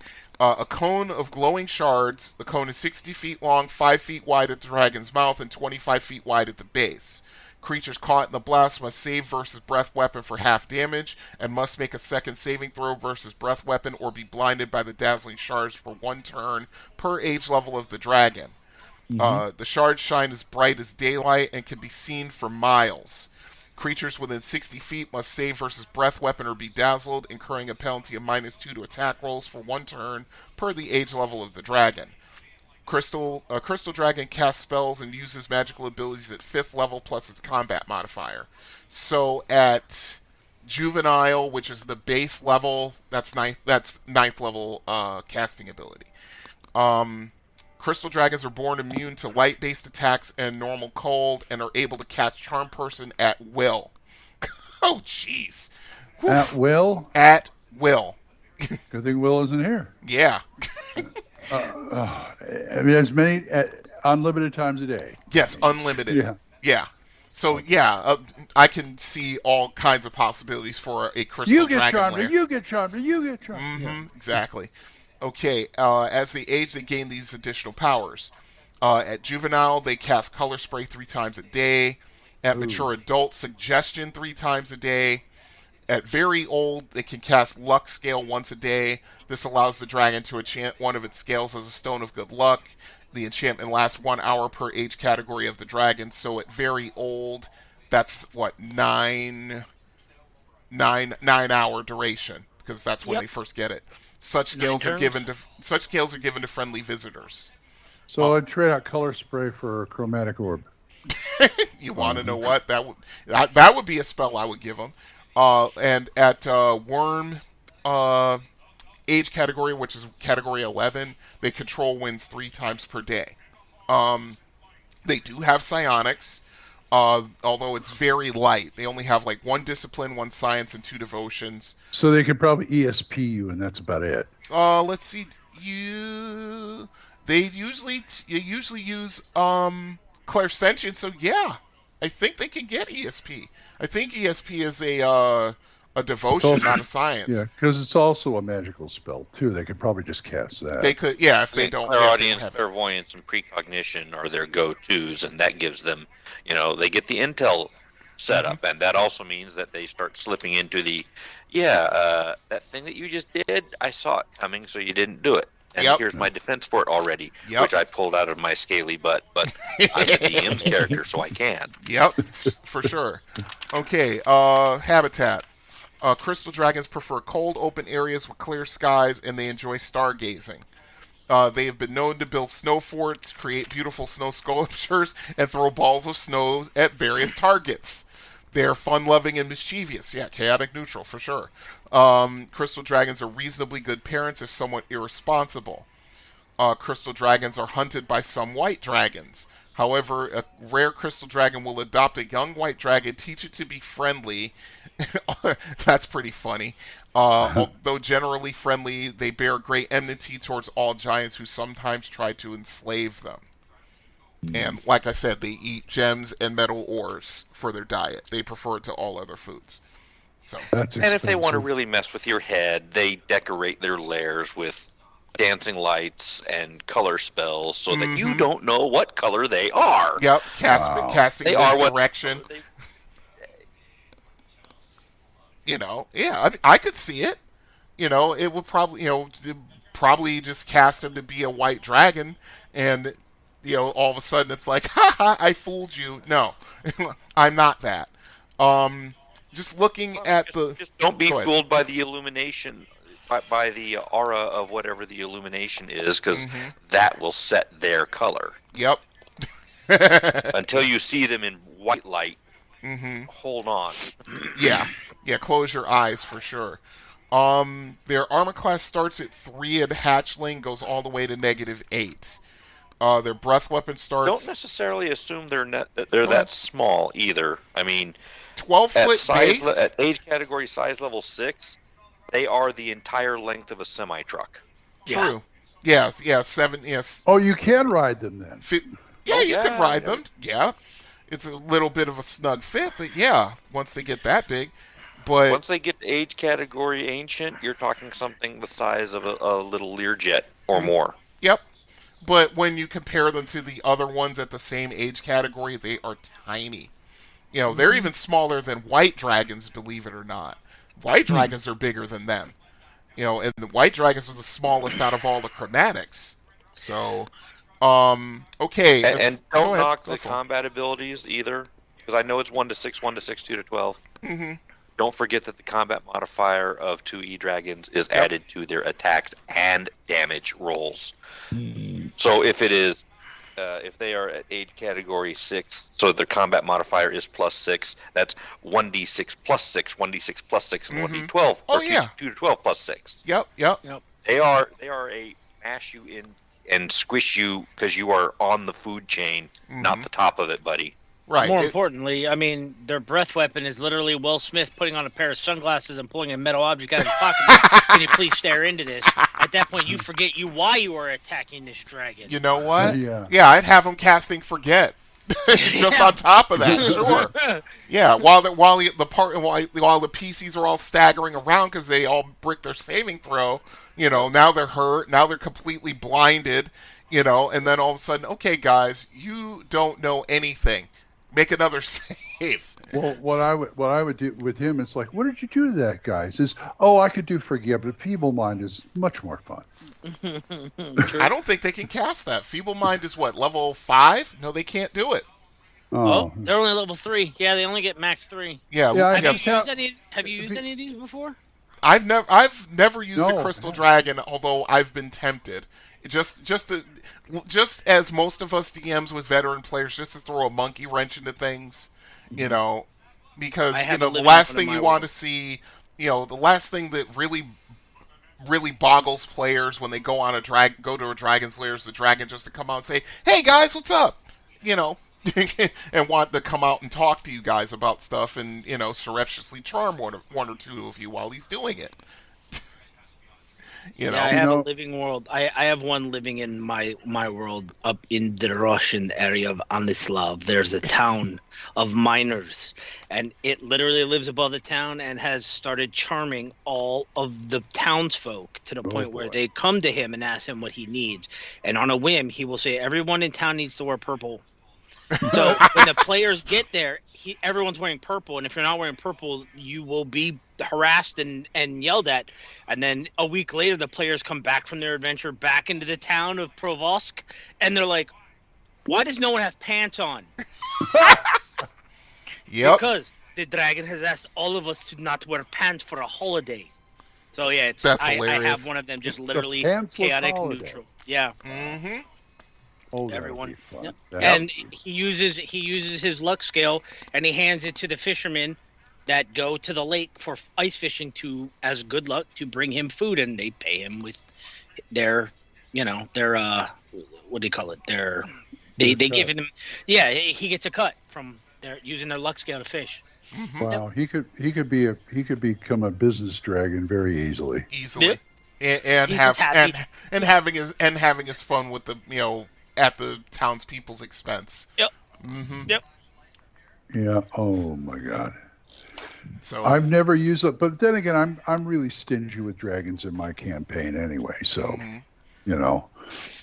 I always think there's some more interesting monsters out there than just dragons. Well, yeah. Well, the problem is that it's in the game's title. It's what's to be expected. That's right. Yeah, but that's not in the contract, though. I agree. I mean, I'm the same way. It's like, unless you actively go out and start hunting for them, unless you are in its territory and you actually have something that it wants, depending on what kind of dragon it is, I mean, reds will just come down and just kill you. Blues will be like, give me your horses or I will fry all of you. And like silvers will always be testing if you're good people or not. Golds will be a little reclusive, but if you run across one, they'll be really nice to you.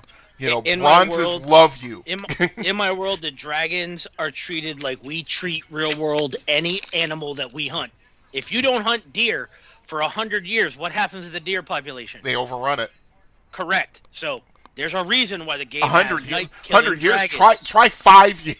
Well, yeah, but you know what I'm saying. I know exactly what you're saying. Yeah, I use dragons, and I'm like, no, they're hunting dragons because they hump like rabbits. That's why. That's different. There's a reason why the word clutch of eggs is such a term, because, you got to kind of kill some of them. If not, they're going to overrun. Yeah. I understand that. See, if in my game, all things being equal, I'd rather throw undead at them. Then I could probably throw a Dracolich. Yeah. There we go. Wow. Hey, Dracolich, Skeletal Dragon, and Bone Dragon. You can just mess with their heads in different ways. Yep. Zombie Dragon is a doable thing. Mm-hmm. If you want to just confuse the players. And when it comes to things like the Crystal Dragon, I mean, you get examples of stuff like that. I mean, you could almost say that the Dragon Prince from that Amazon Prime show, The Dragon Prince, was a Crystal Dragon. Yeah.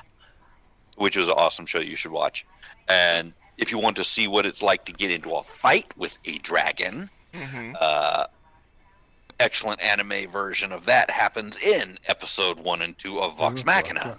Yeah. And let us not forget see that. And let us not forget episode 1 of Record of Lodoss War, which has a great looking dragon in there. Yep. Absolutely. Oh yeah. Anyway, tell us your dragon stories, folks. THACOshammer@gmail.com. And we're moving right along to Tomes of Legend. In a world where adventurers do not follow the rule of burn all the books, you will find Tomes of Legend.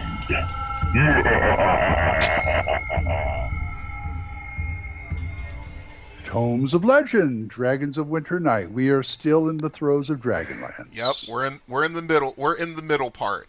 When did we stop? When did we start at Kryn? I'm out of here. 2 episodes ago. I'm just kidding. You missed. Yeah. Hey, not my doing. Hey. If you got something you want to do, you got access to the Google page. I got outvoted. No. I will admit a little secret. Okay. These are the first novels I ever read. Thank you. Which got me into D&D. These were this was my gateway drug. Right. To TSR. And the anthem is proven true again. Fun to read, crap to play. Yes. Well, yes, as we've always said. Okay. Go ahead. Roller coaster novel, railroad adventure. Yes. Railroads are fine. That is why we love roller coasters. You just have to be able to present it with a good pitch. Yeah, without a doubt. And, well, we talked about it when we spoke about Dragons of Autumn Twilight. Let's not revisit it. we went on that tangent the last time we were here. I ain't saying nothing. I will hold my opinions then and just continue on supporting. Okay, fair enough. Okay. Okay. All right, the plot. Our next brainstorm, what? We create a world in Kryn? I have that in the Google Docs when we decide to cover Dragonlance as a campaign world, and it's going to happen. As much as I don't want to catch all, you the really crap, want to hasten Corey's departure? No, I don't care about that. I mean, I don't want to catch all the crap from the Dragonlance fans, and golly knows there are a ton of them because the Nexus went down almost a year ago. I could take them. I'm not scared of them. You first. You first. Like one hand tied behind my back. Okay, anyway. You first. All right, here's the plot synopsis. The novel begins with the companions assembled in the major dwarven city of Thorbarden, where the refugees of Paxtarcast are presenting the dwarves with the Hammer of Karas, a legendary warhammer wielded by the dwarven hero Karas, in return for refuge in the city. The refugees of Paxtarcast, freed from the Dragon High Lord Verminard, are on an intermittent stay before finding a new home in Thorbarden, ruled by dwarves who have agreed to house them temporarily. The companions are sent to Tarsus, a supposed city by the sea, in order to find a permanent home for the refugees. Upon arriving, they discover that the city, which became landlocked after the cataclysm, has turned from a thriving port into a ramshackle town. Whilst in Tarsus, the heroes meet the Sylvanesti Princess Ahana Starbreeze and a small group of Knights of Solamnia led by Derek Crownguard. Yeah, I forgot about this guy. He's such an asshole. It's been a while since I've reread these books. I need to redo it. The heroes also learn of the existence of the dragon orbs, ancient magical artifacts capable of controlling dragons. The city is you get one wish if you get them all. Yeah. No, that's Dragon Ball. That's Dragon Ball Z. You want to know the funny part? Dragon Ball, the original Dragon Ball was in existence in 1985. But I don't think they ever saw it. I think it's just coincidence. The city is then attacked by dragons and completely destroyed. During the attack, the party is split. Tannis Half-Elven, Riverwind, Goldmoon, Caramon, Raceland, and Tika are rescued by Ahana, and while Sturm, Brightblade, Flint Fireforge, Tasselhoff, Burfoot, Gilthanis, Lorana, and Elistan escape with Derek Crownguard and his knights. I feel so bad for Sturm in this book. And not for the obvious reason either. Tannis' group flees on the backs of griffins with Ahana to Sylvanesti, the ancient elven homeland. They find it has been ravaged by a nightmare manifested into reality, brought on by King Lorak when he attempted to use a dragon orb. Most of the heroes present, but also Sturm, Flint, Tass, and Lorana experience visions of their death. Only 2 members of the party to survive, quote-unquote, and reach the Tower of Stars are Tannis and Raceland. Eventually, Raceland defeats the Green Dragon Cyan Bloodbane, who has been manipulating the dream onto the land, and the party escapes the dream. They retrieve the dragon orb held in Sylvanesti. The group led by Sturm travels to Icewall Glacier, located in the far south, where Lorana killed the White Dragon High Lord Feelfas and recovered a second dragon orb. While sailing toward the knights based on Sandcrest Isle, they are attacked by the White Dragon Sleet. Lorana drives off Sleet by shooting the dragon in the wing, but the heroes are shipwrecked on southern Urgoth, an island south of Sandcrest inhabited by native wild elves called the Kaganesti. No, not that wild. And refugees from both Qualinesti and Sylvanesti nations. That makes an interesting thing.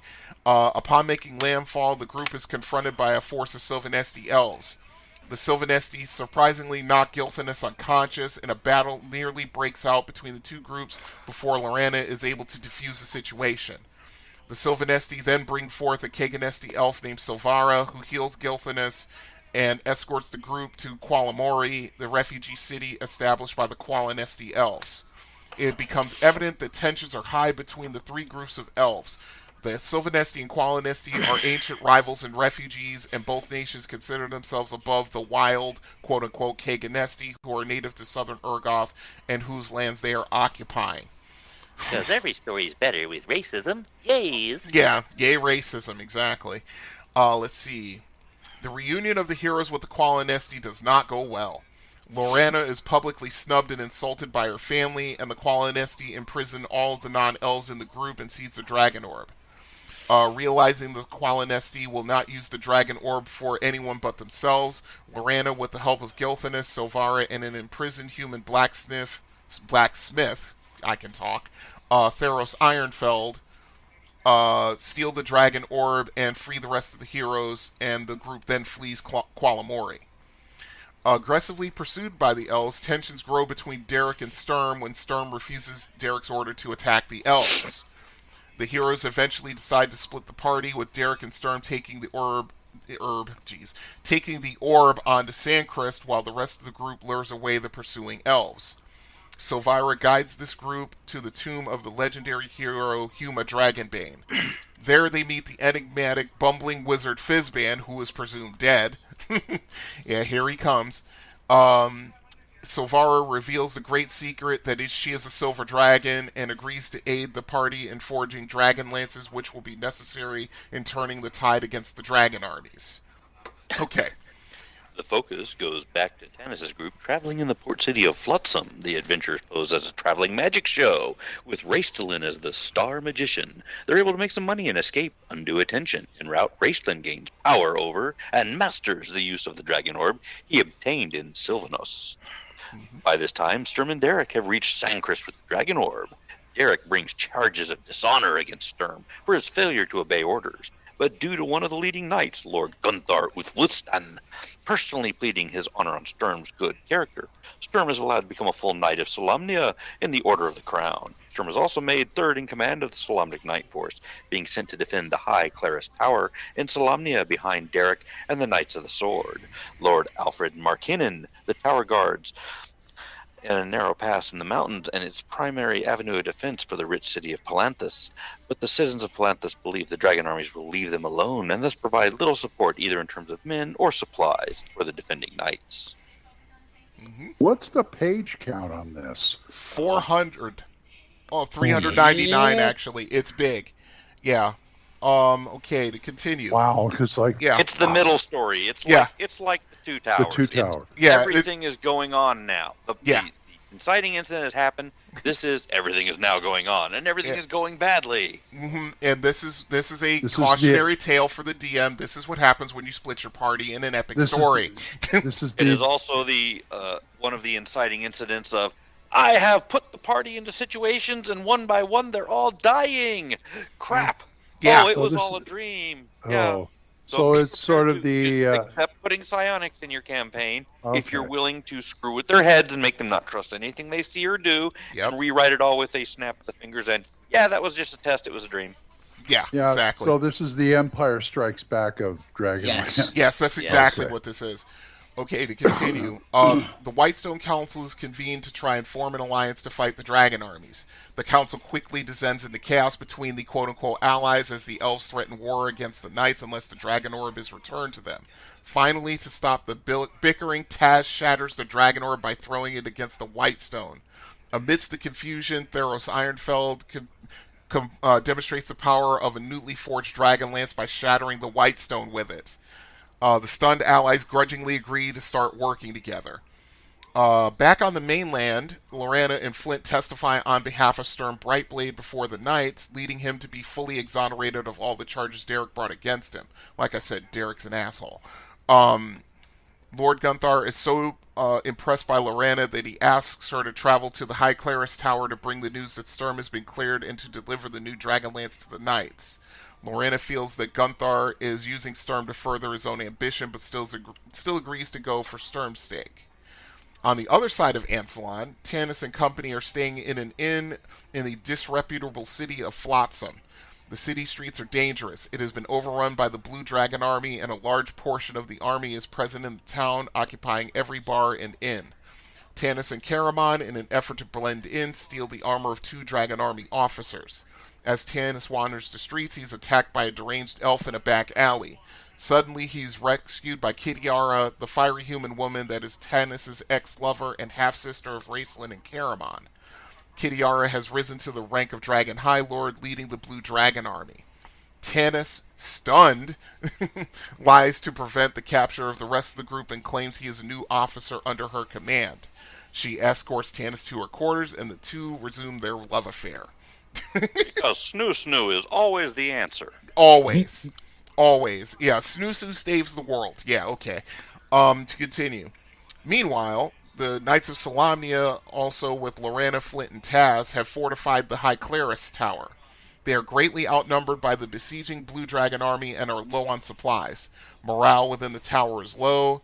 The vindication of Sturm has led to a split between the low-ranking Knights of the Crown and the higher ranks, led by Derek and Markinen. Derek's grip on reality also appears to be slipping.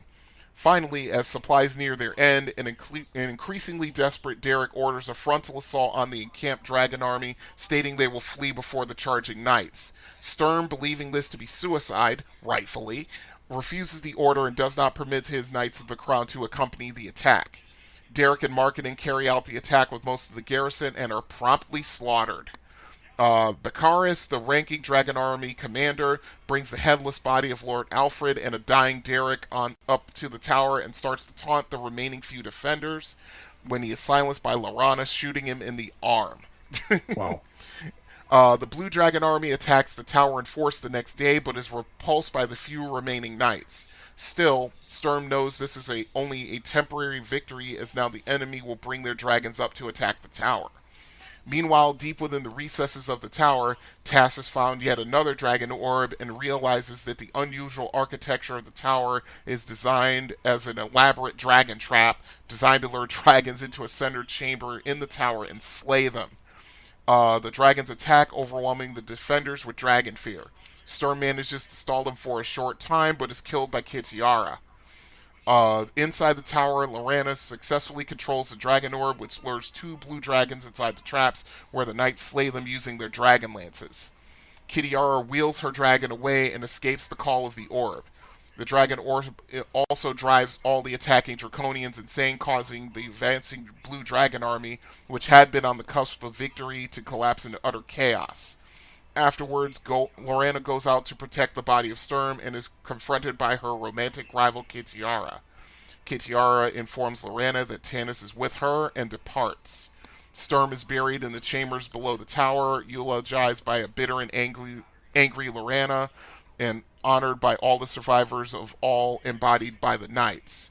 The novel ends with Alhana Starbreeze burying her father in Sylvanesti and departing back to her people, still refugees. And that's the end of the book. Wow. Yeah. So, yeah. Now is the winter of our discontent made glorious by this son of York. Mm-hmm. Pretty much. The interesting part about the book is that Margaret Weiss said that she studied World War II films of the bombing of London to describe the scene in which Tarsus is destroyed, which is interesting. I like that. Yeah, and the whole dream thing was from Othello. Pretty much. Uh-huh. Yeah, even having one of her characters speaking the phrase saying, "No, you're wrong, Tanis, I sent him away." Yep. I'm like, okay.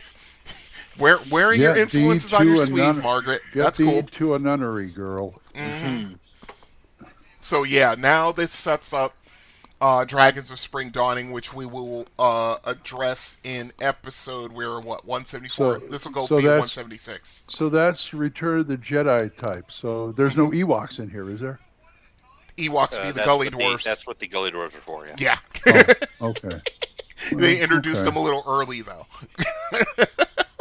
Yeah, they'll come back because one of the Gully Dwarves actually becomes rather pivotal in Dragons of Spring Dawning, believe it or not. Like Gurgi. Mm-hmm. And I take it these are still published. Yes. I mean, you can, if they're not, actually WotC has pretty much halted their books with the exception of Salvatore, and the only reason he can do it is because he's using a different publisher, which is really weird. Because there's a market for this, and they're just blowing it by not putting books out. Well, I wasn't here for the other books that you've done in this series or discussion of Dragonlance. Have you talked at all about the lawsuit? No. Are we staying away from it?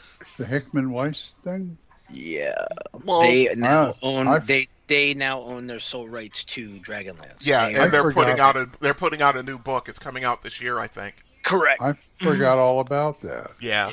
Which is fine. They got what they wanted. That was their creation. So Yeah. They got it back, and I'm glad. It's like a musical artist getting his masters.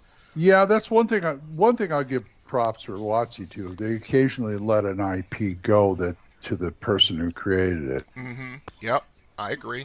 That. I mean, Steve was it Steve Gerber? I can't remember whoever he got Gangbusters back from him. Right.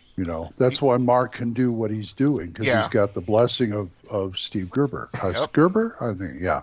But every once in a while, WotC will okay, it's yours, go. Yeah, because they either don't know what to do with it or are not willing to spend the money to do something with it, or don't want to do anything with it and would rather pour money in Greenwood's pockets. Mm-hmm. Which I have no problem with, but me either. Yeah, but Greenwood is also doing stuff on his. He's publishing books independently now because WotC won't do it. WotC won't do it anymore. They pretty much dismantled their novel department. Pretty much. Yeah, that's what I thought. Well, all right, leave money on the table. I don't care. Mm-hmm. That's right. Other people pick it up. Disney wouldn't do it. But that's you do you. You do you, WotC. Mm-hmm. Anyway, if you guys enjoyed these books or you want to read these books, THACOshammer@gmail.com and ask for Brian. Okay. Definitely read the books, play the games, play the modules, but whatever you do, waste no money on the movie. No. None. No. I like the movie. The movie, the Dragonlance movie. I was joking. Yeah, it's bad. It's really bad. I'm a fan of riff tracks, and every once in a while I will write them and say, "Why haven't you done the first D&D movie yet?" Yeah. Yeah, for it sure. It really needs to be the Marlon Wayans mistake. I mean. Yeah, I mean, watching Jeremy Irons chew scenery is one of the great joys in life for me. Mm-hmm. Yeah. Oh yeah. So, yeah, without between a doubt. Between him and his second in command with the blue lips. Yep. I was just about to say, and that's his overacting. Still better than Dragonlance. I mean, it's the same thing for the Street Fighter movie for Raul Julia. That was his last role before he died. Yeah. He was the one who actually made that movie even close to palatable. Yeah, palatable. Mm-hmm. Oh, sorry. Palatable. Well, it's palatable. Okay. Especially if you play paladins. Yeah. Thanks, Corey. What's ironic is Jeremy Irons only took that part because he's actually buying and renovating a castle at the time. He needed the money. Yeah. Have fun storming the castle. There you go. THACOshammer@gmail.com. Give him the number again. 405-806-0555. Bitchin'. Okay. We were going to close this splat book, people. We're done? We're done. Squeeze is done. Say goodbye, Brian. Oh, have fun, folks. I've said a lot. I can't say much more because my throat is hurting. I need more to drink. I'll see you guys next time. Okay, Corey? Don't forget your worlds are living. Keep writing down what you do. And remember, you can always spend the night at my house if you can find my magnificent mansion door. There you go. Take that. Full on? Shiny, happy dragons having fun. Yes. It's a wonderful time in Gamerland. I can't really argue with that, and I'm DM Glenn saying we'll see you next time when the hammer comes down on THACO's Hammer. Bye-bye. Ooh, boy, Lord. That was a long one. Yeah. It's only 2 hours.